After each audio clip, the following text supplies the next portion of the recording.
Hello बच्चों, good morning and welcome to chemistry zone with Pragya madam.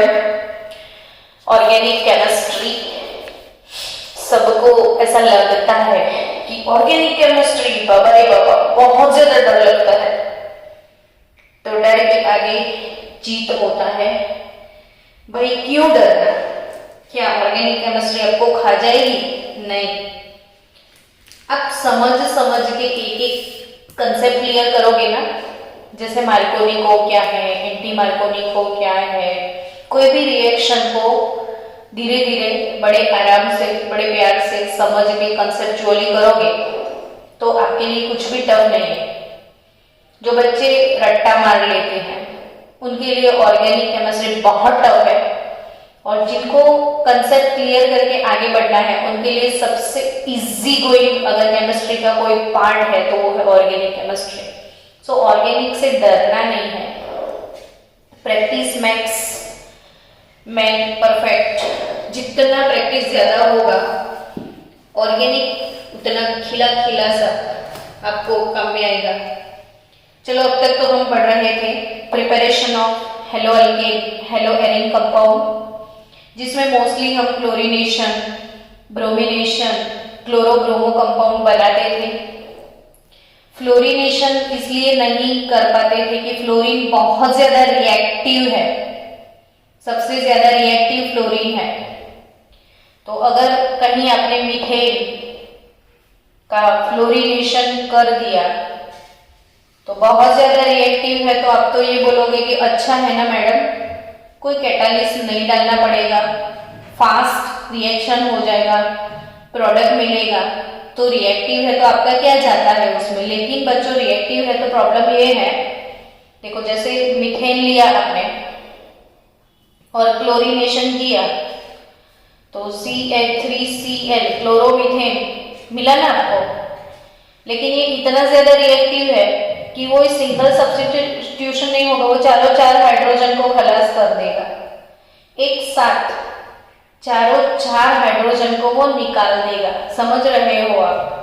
तो 4 मोल अगर मैंने फ्लोरीन लिया तो 4 मोल HF आपको मिल जाएगा। यानी वो इतना ज्यादा रिएक्टिव है, चारों हाइड्रोजन का सब्स्टिट्यूशन बिना कैटालिस वो बहुत ज्यादा फास्ट कर देता है, इसलिए फ्लोरीनेशन नहीं हो पाता है। और सबसे लेस रिएक्टिव आयोडीन, वो रिएक्शन करना ही नहीं चाहता, इसको बहुत ज्यादा रिएक्शन करना है, ये करना ही नहीं चाहता। ऑलमोस्ट प्रोडक्ट बनने के बाद रिवर्स रिएक्शन भी चालू हो जाता है इसका। सो मोस्टली जितने भी मेथड्स है उनसे हमें क्लोरो और ब्रोमो कंपाउंड मिलते हैं।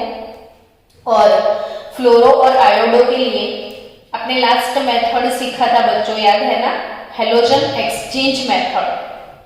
और हेलोजन एक्सचेंज मेथड में हम पढ़ चुके हैं फिंकलस्टेन और स्वार्ट्ज। तो फिंकलस्टेन रिएक्शन जो था, फिंकलस्टेन आई और एसीटोन में नरी, मैंने ऐसा सीखा था। तो NaI और एसीटोन का कॉम्बिनेशन फिंकलस्टेन, तो ऑब्वियसली आपको पता चल जाएगा कि फिंकलस्टेन से आप आयोडीन वाले कंपाउंड बना सकते हो। और जो स्वार्ट्ज है, स्वार्ट्ज इसमें मेटालिक क्लोराइड हम यूज किए थे, तो ऑब्वियसली फ्लोरो कंपाउंड आपको मिलेंगे। यानी फ्लोरीन आयोडीन हम हेलोजन एक्सचेंज वाला मेथड यूटिलाइज करके बना सकते थे। वैसे ही सैंड मेयर, तो जो सैंड मेयर रिएक्शन है, सैंड मेयर रिएक्शन, इसमें क्यूप्रस क्लोराइड की प्रेजेंस में हमने क्लोरोबेंजीन, ब्रोमोबेंजीन और KI के साथ गर्म करके आयोडोबेंजीन भी बनाया था, बेंजीन डाइजोनियम क्लोराइड से। सो ये हो गया रिवीजन वाला पार्ट। चलो आगे बढ़ते हैं। आज का आपका हॉट फेवरेट टॉपिक है फिजिकल प्रॉपर्टीज। किसी के भी फिजिकल प्रॉपर्टीज क्या होते हैं? तो जनरली फिजिकल प्रॉपर्टीज में क्या आता है कि कलर, फिर स्टेट, फिजिकल स्टेट कौन सा है, ऑर्डर यानी स्मेल कैसी है, melting point, boiling point, solubility, ये जो सारी चीजें हैं वो फिजिकल प्रॉपर्टीज में आते हैं। चैप्टर की सबसे ज्यादा लंबाई अगर किसकी वजह से बढ़ जाती है तो वो केमिकल प्रॉपर्टीज है। फिजिकल प्रॉपर्टीज तो हमेशा एक छोटे से पेज में कवर हो जाती है। परेशान कौन करती है पता है आपको? केमिस्ट्री। चलो, प्योर हेलोअल्केन कंपाउंड, सबसे पहली प्रॉपर्टी है प्योर हेलोअल्केन कंपाउंड, जो कि कौन से कलर के हैं? तो pure haloalkane compounds are colourless. Pure haloalkane compounds are colourless. चलो, दूसरा bromide and iodide. Bromide and iodide, जो ब्रोमाइड आयोडाइड कंपाउंड्स हैं are coloured. Bromide and iodide compound are coloured compound in presence of light. तो almost pure haloalkane colourless है, लेकिन bromide और iodide जो थोड़े बहुत कलरफुल है। ब्रोमीन जो कि है bromide compound due to bromine थोड़े से ब्राउन कलर के, डार्क ब्राउन कलर के होते हैं, और आयोडीन का कलर आपको पता है ना, पर्पल है। तो आयोडीन कंपाउंड पर्पल कलर के होते हैं, वायोलेट पर्पल कलर के होते हैं। तो दो प्रॉपर्टी हो गई। Pure haloalkanes compounds are colourless. Bromide and iodide are coloured in presence of light, and bromide compound generally brown colour के होते हैं और iodide compound generally purple colour के होते हैं लाइट की प्रेजेंस में। लेकिन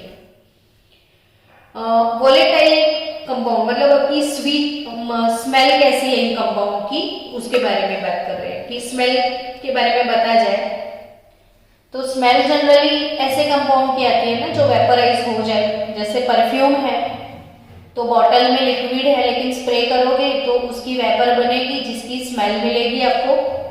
तो जो भी इसमें वोलेटाइल हैलाइड्स है, वोलेटाइल हैलाइड्स किसको बोलते हैं? तो जो वेपराइज होते हैं volatile halides possess sweet smell.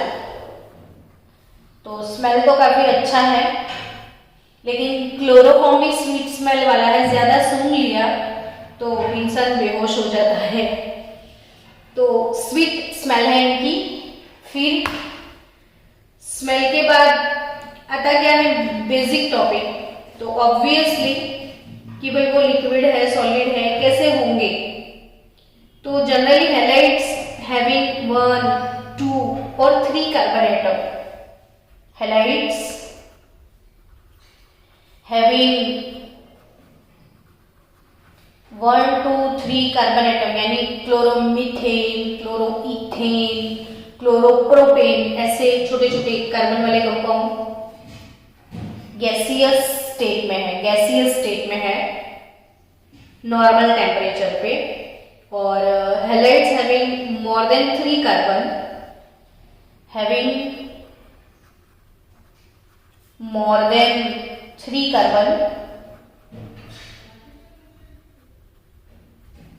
Obviously more than 3 carbon वाले में भी लिक्विड, और जैसे जैसे कार्बन बहुत ज्यादा इंक्रीज हो जाएगा तो सॉलिड हो जाएगा।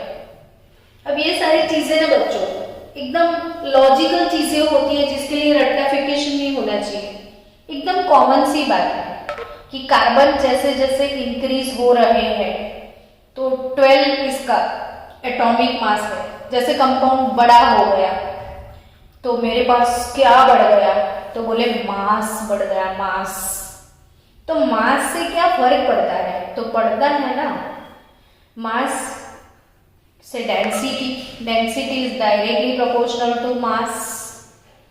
अगर मेरे पास कार्बन बढ़ गए तो मेरे पास मास बढ़ गया तो डेंसिटी बढ़ जाएगा, और डेंसिटी ज्यादा होती है तो डेंस यानी वो गाढ़ा होता जाएगा, एकदम डेंस यानी थिक हो जाएगा।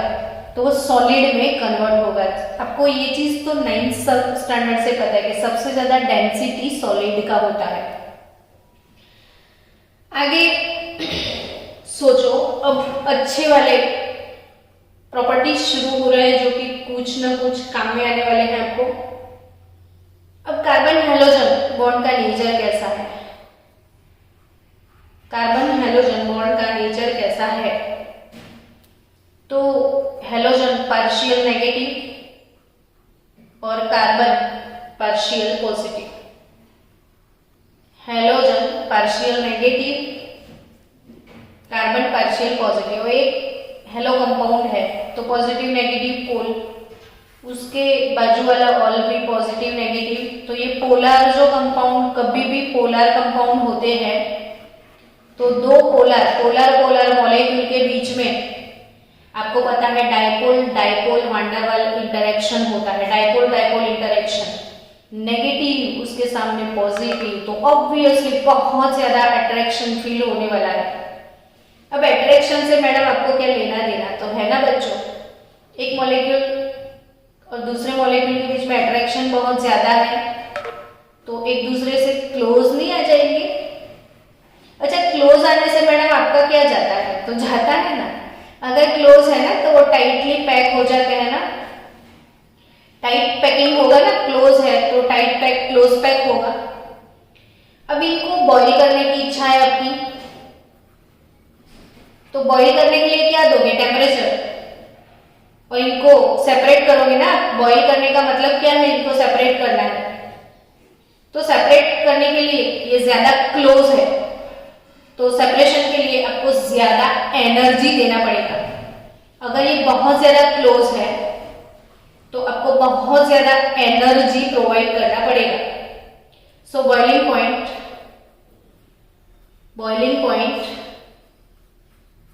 बहुत इंक्रीज होगा, बॉइलिंग पॉइंट बहुत ज्यादा इंक्रीज होगा।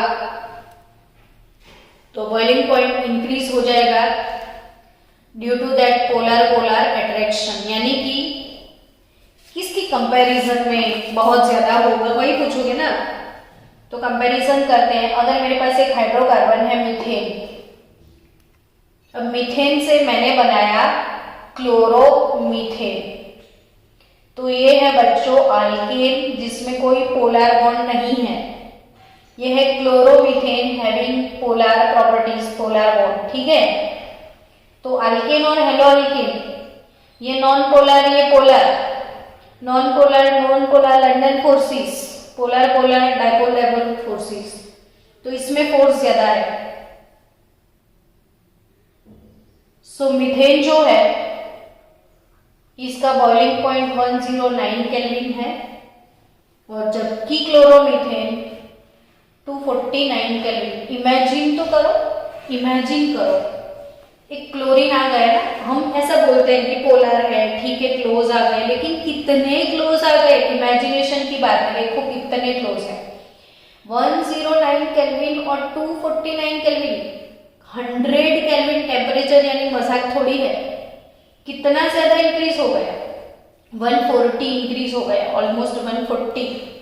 सिर्फ ये पोलर बॉन्ड होने की वजह से, पोलर अट्रैक्शन बढ़ने की वजह से,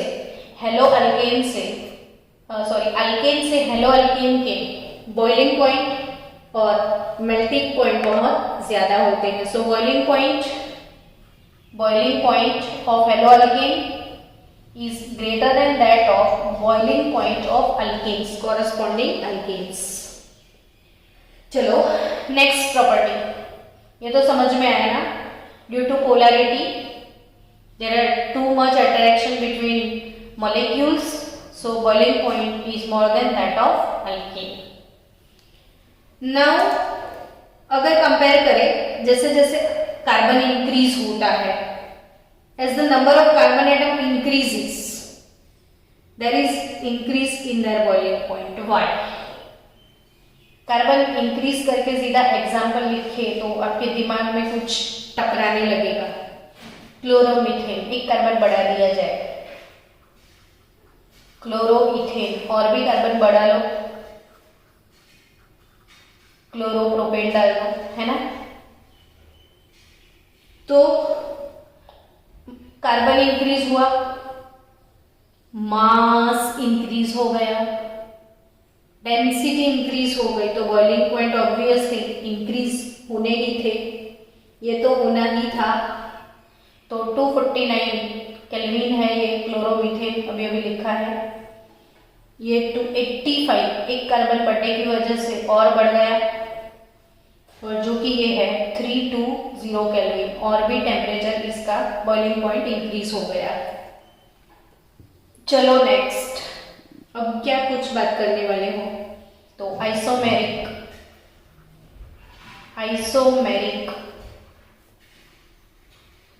हैलाइड्स, आइसोमेरिक हैलाइड्स। तो primary, secondary, tertiary, isomeric halides primary, secondary, tertiary की बात करते हैं। तो CH3, CH2,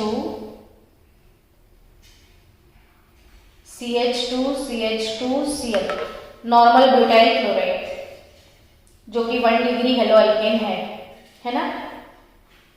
अब मुझे इसको बनाना है 2 डिग्री हेलो अल्केन, और मुझे इसको बनाना है 3 डिग्री हेलो अल्केन।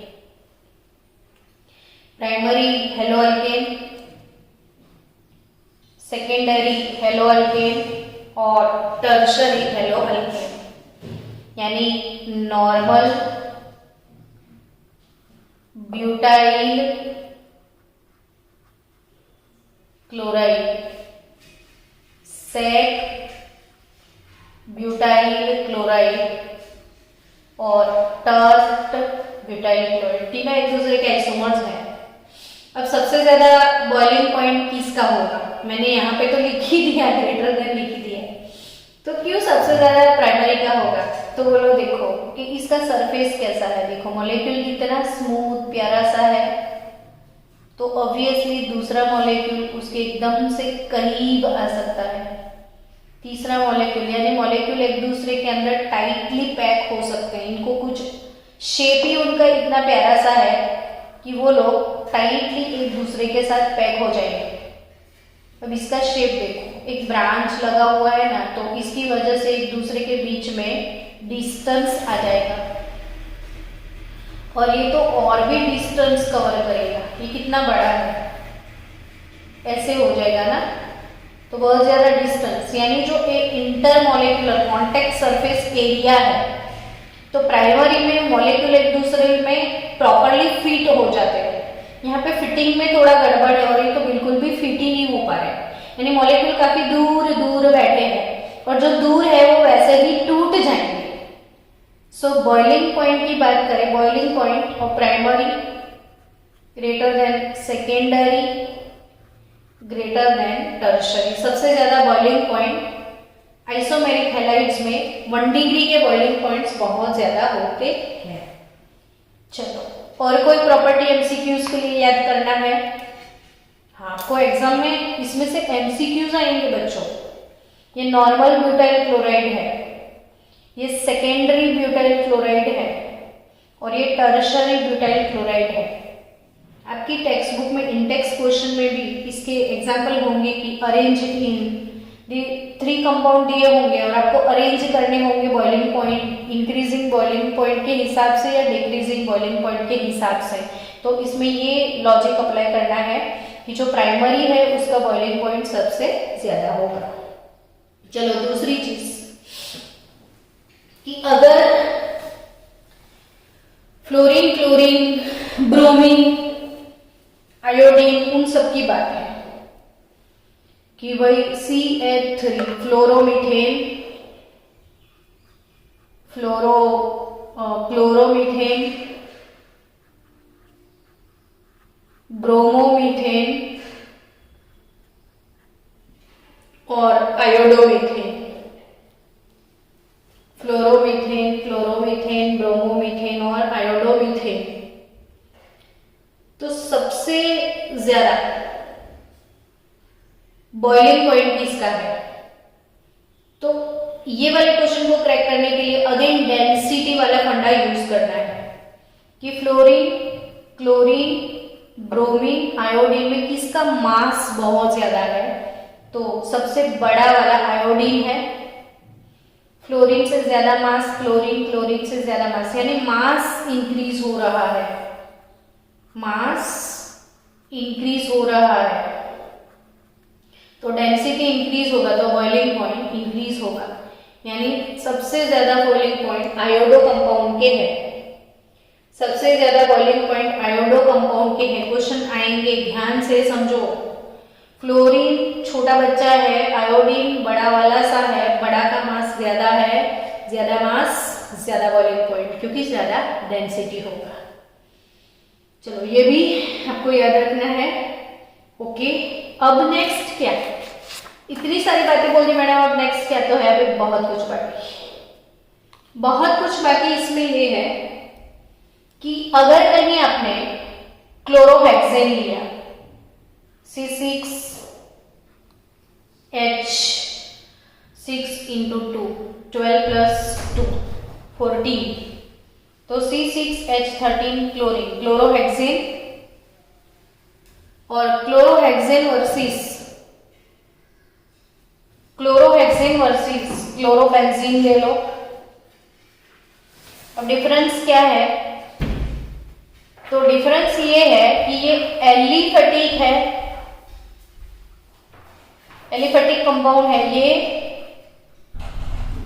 एरोमेटिक है। तो एलिफेटिक एरोमेटिक में क्या, किसके बॉइलिंग पॉइंट बहुत ज्यादा होते हैं, तो because of short bond length, hello Erin compound, hello boiling point of haloarine compound is greater than that of haloalkane compound because of this short bond. short bond होगा ना तो इलेक्ट्रोनेगेटिव पार्ट, इलेक्ट्रोनेगेटिविटी ये वाले carbon की बढ़ जाएगी, और hybridisation में भी डिफरेंस है, ये चीजें आगे हम पढ़ने वाले हैं। तो due to that short bond और due to this stability portion, aromatic वैसे भी स्टेबल होते हैं, तो एलिफेटिक की कंपैरिजन में एरोमेटिक कंपाउंड के बॉइलिंग पॉइंट ज्यादा होते हैं। अब और कुछ याद रखना है, यस अभी भी हमारे पास कुछ है। एरोमेटिक कंपाउंड की बात करें डिटेल में, तो there are again 3 disubstituted isomers. We have 3 disubstituted isomers, that is our 1,2-dichlorobenzene, 1,3-dichlorobenzene, 1,4-dichlorobenzene. Ortho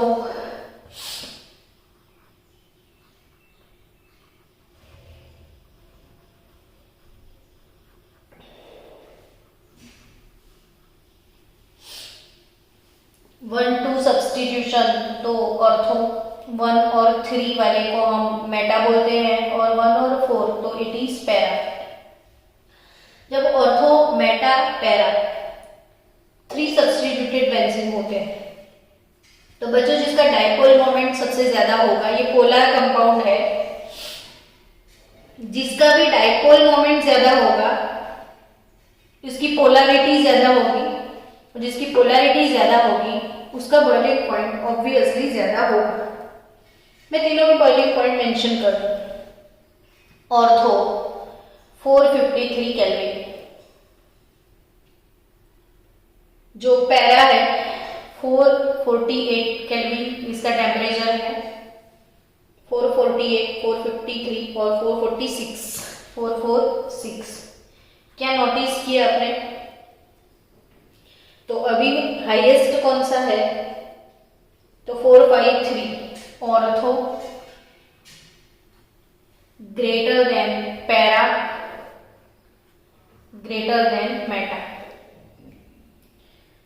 क्यों ऑर्थो का सबसे ज्यादा, तो ऑर्थो वाले जो कंपाउंड है उसकी डाइपोल मोमेंट सबसे ज्यादा होती है। अब डाइपोल मोमेंट कैसे ज्यादा होती है वो समझना है, तो 11th केमिकल बॉन्डिंग चैप्टर में डाइपोल मोमेंट ऐसे कंपाउंड के लिए पूरा एक लेक्चर, पूरा एक वीडियो मेरा है, तो तो अभी मैं इसको टाइम वेस्ट नहीं करूंगी यहाँ पे कि डायपोल मोमेंट सबसे ज्यादा ऑर्थो सब्स्टिट्यूशन की जब दोनों ही ग्रुप इलेक्ट्रॉन विड्रॉइंग होते हैं, दोनों ही ग्रुप इलेक्ट्रॉन डोनेटिंग होते हैं। तो due to that bond polarity 453 kelvin इसका है, लेकिन इसका 448 क्यों? तो जो पैरा होता है पैरा, तो उसके बाजू में जो दूसरा पैरा आएगा तो फिटिंग बहुत ज्यादा अच्छे से होगा। देखो बीच में कुछ नड़ने वाला नहीं है, ये बीच में टांग अड़ाएगी, इसके यहाँ पे कोई है नहीं ब्रांच, तो जो पैकिंग है ना, पैकिंग बहुत अच्छे से पैकिंग होगा। तो जनरली जो पैरा कंपाउंड होते हैं, जनरली जो पैरा आइसोमर्स होते हैं पैरा, उनकी मैं बात कर रही हूँ। ये मैंने बॉइलिंग पॉइंट ऑर्डर सीखा है, ये मैंने boiling point order, boiling point polarity के हिसाब से आपको याद रखना है कि ortho greater than para greater than meta. ओ प्रज्ञा मैडम ऐसा बोलोगे ना तो OPM याद आ जाएगा, OPM मुझे ही भूला ना, OPM। तो ortho greater than para greater than Meta, ये बात है बॉइलिंग पॉइंट की। लेकिन मैंने अभी आपको एक फंडा सिखाया कि पैरा लोग बहुत क्लोज आते हैं, पैरा लोग बहुत क्लोज आते हैं। और ऑब्वियसली बच्चों इतने सारे कार्बन हैं, 2 क्लोरीन है, तो ये सॉलिड होगा। और सॉलिड की बात करें ना, अगर मेल्टिंग पॉइंट की बात पूछी हो, आपको एग्जाम में बॉइलिंग पॉइंट पूछे तो ओ प्रज्ञा में, लेकिन कहीं मेल्टिंग पॉइंट पूछ लिया कि कौन ज्यादा मेल्ट होने के लिए ज्यादा हीट देना पड़े, तो वो पैरा ही आएगा। सो सबसे ज्यादा मेल्टिंग पॉइंट की बात करें तो बीच में ऑर्थो, फिर मतलब हाईएस्ट पैरा का होगा मेल्टिंग पॉइंट। तो melting point order due to this close packing, अच्छे से क्लोज पैक होता है, सो मेल्टिंग पॉइंट सबसे ज्यादा पैरा का होगा। ये मैंने बॉइलिंग पॉइंट लिखा है टेक्स्ट बुक में, मेल्टिंग पॉइंट वैसा कुछ नहीं होगा, लेकिन आपको कॉम्पिटिटिव लेवल पे याद रखना है, तो मैंने मेंशन कर दिया कि जो बॉइलिंग पॉइंट है वो पैरा का 323 केल्विन है। पैरा पैरा पैरा किधर गया? हाँ 323 केल्विन इसका मेल्टिंग पॉइंट है सबसे ज्यादा। और ऑर्थो का 256 केल्विन मेल्टिंग पॉइंट है। ऑर्थो का कितना है? 256। और मेटा का बोले तो 249 केल्विन। यानी मेल्टिंग पॉइंट बॉइलिंग पॉइंट की बात, क्लोज पैक के बहुत अच्छे से एक दूसरे के साथ अरेंज होते हैं। ड्यू टू डेथ इनका मेल्टिंग पॉइंट बहुत ज़्यादा होता है और पोलैरिटी इसकी बहुत ज़्यादा होती है, तो ड्यू टू अट्रैक्शन बहुत ज़्यादा इंक्रीज होता है। तो बॉइलिंग पॉइंट में ऑर्थो वाले सबसे ज़्यादा बॉइलिंग पॉइंट होते हैं। डेंसिटी की बात, मेल्टिंग पॉइंट बॉइलिंग पॉइंट, अब बचा क्या? लास्ट टॉपिक, तो वो डेंसिटी। डेंसिटी के बारे में तो बच्चों एक ऑब्वियस बात है कि डेंसिटी C3H7Cl अगर नॉर्मल प्रोपाइल क्लोराइड है, नॉर्मल प्रोपाइल ब्रोमाइड है और नॉर्मल प्रोपाइल आयोडाइड है। अब आप खुद लॉजिक अप्लाई करो, किसकी डेंसिटी ज्यादा होगी? तो अब बोलोगे तेरे पास क्लोरीन है, तेरे पास ब्रोमीन है, मेरे पास आयोडीन है, मेरे पास मास है, मास, तो मेरे पास मास बहुत ज्यादा है तो मैं बहुत ज्यादा डेंस हूं। तो आप ऐसे खुद से आंसर दे सकते हो कि आयोडीन का वेट ज्यादा है। तीनों अगर नॉर्मल प्रोपाइल हैलाइड है तो ऑब्वियसली आयोडीन का डेंसिटी बहुत ज्यादा है, 1.747 है,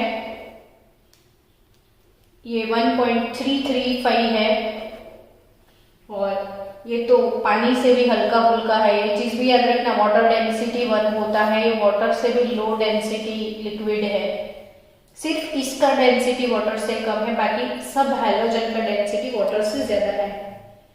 चलो अब इसको कंपेयर करो, मेरे से ज्यादा अच्छा आप कंपेयर कर पाओगे। दो क्लोरीन, 3 क्लोरीन लगा ना, क्लोरोफ्लोम, ये मिथिलीन डाइक्लोराइड है, क्लोरोफॉर्म है, ये कार्बन टेट्राक्लोराइड है। बताओ बच्चों डेंसिटी किसकी ज्यादा होगी? तो मन में लड्डू फूट रहे होंगे, 2 क्लोरीन 3 क्लोरीन 4 क्लोरीन, मेरे पास मास है, अगेन आई एम मासी सब्सटेंस। तो 1.595 इसका डेंसिटी है, ये 1.489 पे है और ये 1.336 इसका डेंसिटी है। तो हेलो अल्केन कंपाउंड्स आर,